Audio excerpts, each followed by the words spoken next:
Assalamualaikum warahmatullahi wabarakatuh. Perkenalkan, saya Zara Veronisa. Saya Maya Mustafa. Saya Ferisa juga. Hai, saya Vita Safa. Di sini kami akan merangkum video perbedaan pendidikan di negara India dan negara Finlandia.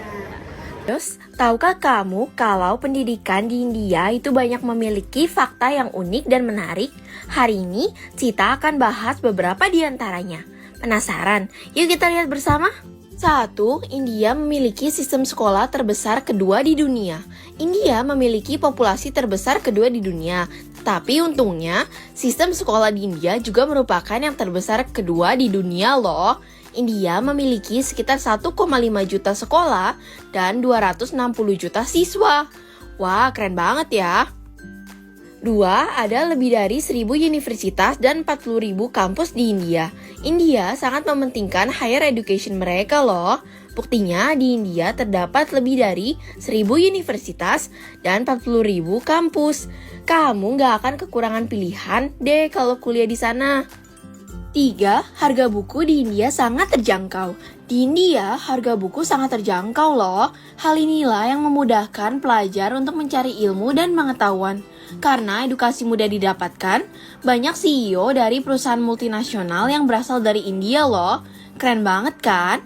4. Ikatan antara akademi dan industri sangat kuat.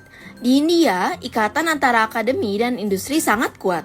Jika kamu lulus dari universitas di India, akan mudah untuk mencari pekerjaan di industri karena sudah terdapat koneksi yang kuat antara akademi dan industri di sana. 5. PhD terbanyak keempat di dunia. Tahukah kamu kalau India memiliki jumlah lulusan dengan PhD terbanyak keempat di dunia? Dibantu faktor biaya kuliah yang terjangkau, pembelajaran berkualitas, dan kultur belajar yang kuat, India berhasil menghasilkan populasi PhD terbanyak keempat di dunia. 6. Berkat perkembangan pendidikan, ekonomi India juga meningkat. Sejak tahun 2011 hingga 2015, India telah meningkatkan pembiayaan pendidikan hingga 80%. Bahasa Inggris juga menjadi lebih sering digunakan. Hal ini tentu saja memberikan kesempatan bagi orang India dan pelajar asing untuk berkembang. Dan hal ini meningkatkan kondisi ekonomi di India. 7. India akan menjadi hub edukasi global yang besar di masa depan. India memiliki misi untuk menarik pelajar asing untuk studi di India dengan menciptakan National Education Policy atau NEP pada Juli 2020. Diprediksi, India saat ini, hal ini bisa terwujud di masa depan. Simpulannya, India memiliki sistem pendidikan yang baik dan diutamakan, termasuk higher education-nya. Yang menjadi tantangan saat ini hanyalah persepsi masyarakat asing terhadap negara India itu sendiri.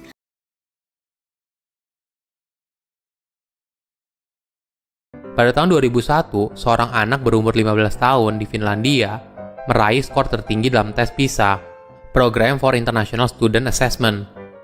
Sebagai informasi, PISA adalah tes untuk mengukur kemampuan berpikir kritis dalam hal sains, matematika, dan membaca.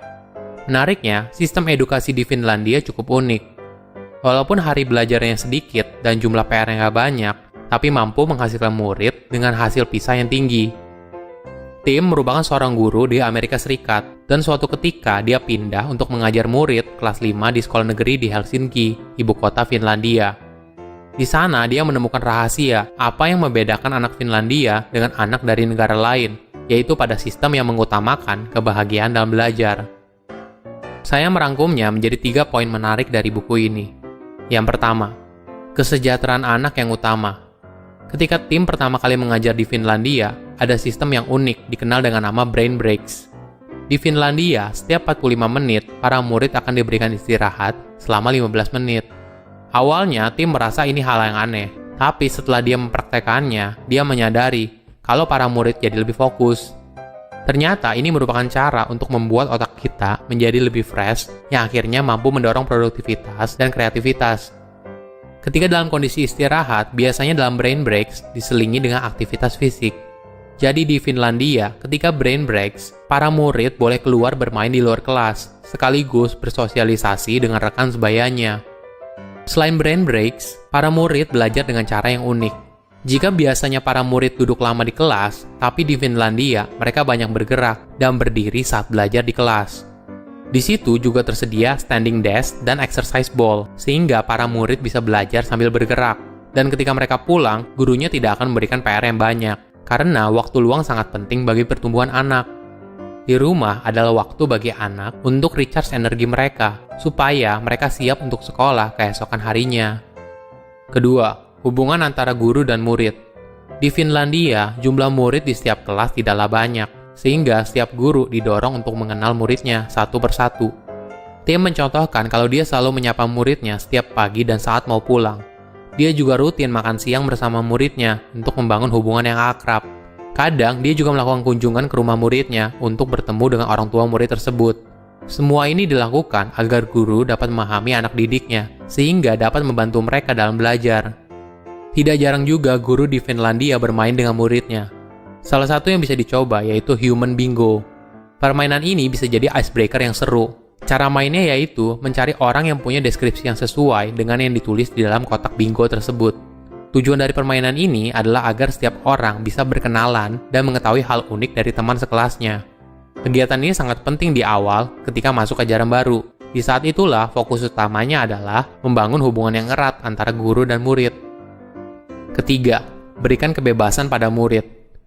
Riset menyarankan kalau rasa kebebasan adalah resep utama dalam hal kebahagiaan. Guru harus memberikan kesempatan pada muridnya untuk menunjukkan hal apa yang sudah dipelajari sebelumnya. Kebebasan ini memberikan ruang pada murid untuk berkreasi dan bertumbuh. Awalnya, tim ragu untuk memberikan ruang pada muridnya. Tapi dia berubah pikiran setelah dia melihat muridnya mampu menjalankan penjualan kue sendiri sebagai salah satu proyek kelas. Memang tidak semua murid bisa mandiri, ada beberapa yang kesulitan.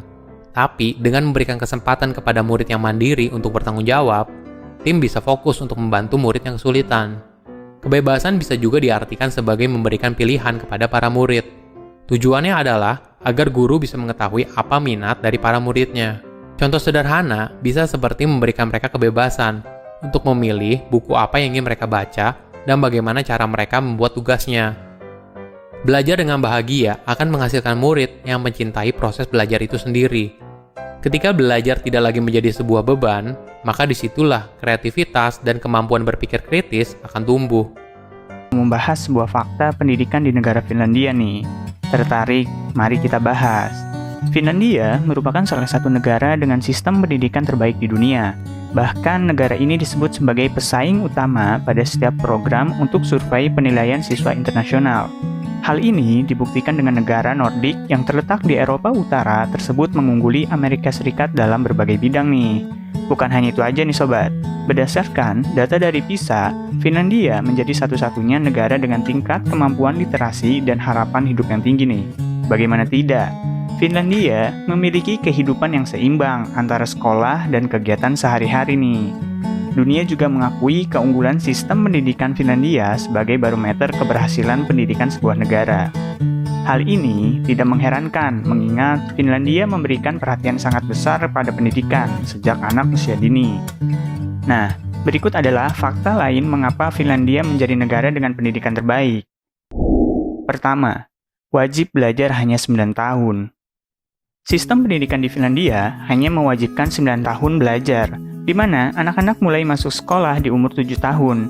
Sebelum masuk sekolah formal, anak akan dititipkan di daycare dan TK dengan biaya yang ditanggung pemerintah alias gratis nih sobat. Sebanyak 43% siswa sekolah menengah atas di Finlandia bersekolah di sekolah vokasi. Rata-rata, anak di Finlandia lulus pada umur 16 tahun nih. Ya, meskipun bersifat opsional, namun ide ini dianggap sebagai persiapan siswa Finlandia untuk masuk ke dunia nyata. Terlebih, mereka bebas memilih sesuai keinginan mereka nih. Kedua, memberi waktu bermain yang cukup.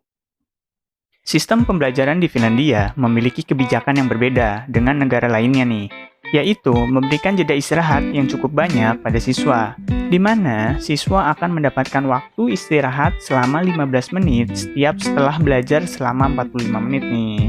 Artinya, dalam satu hari, siswa-siswa di Finlandia mendapatkan waktu istirahat sebanyak 75 menit nih sobat. Rupanya, kebijakan ini tidak dilakukan sendiri oleh sekolah, melainkan sudah diatur dalam undang-undangnya nih.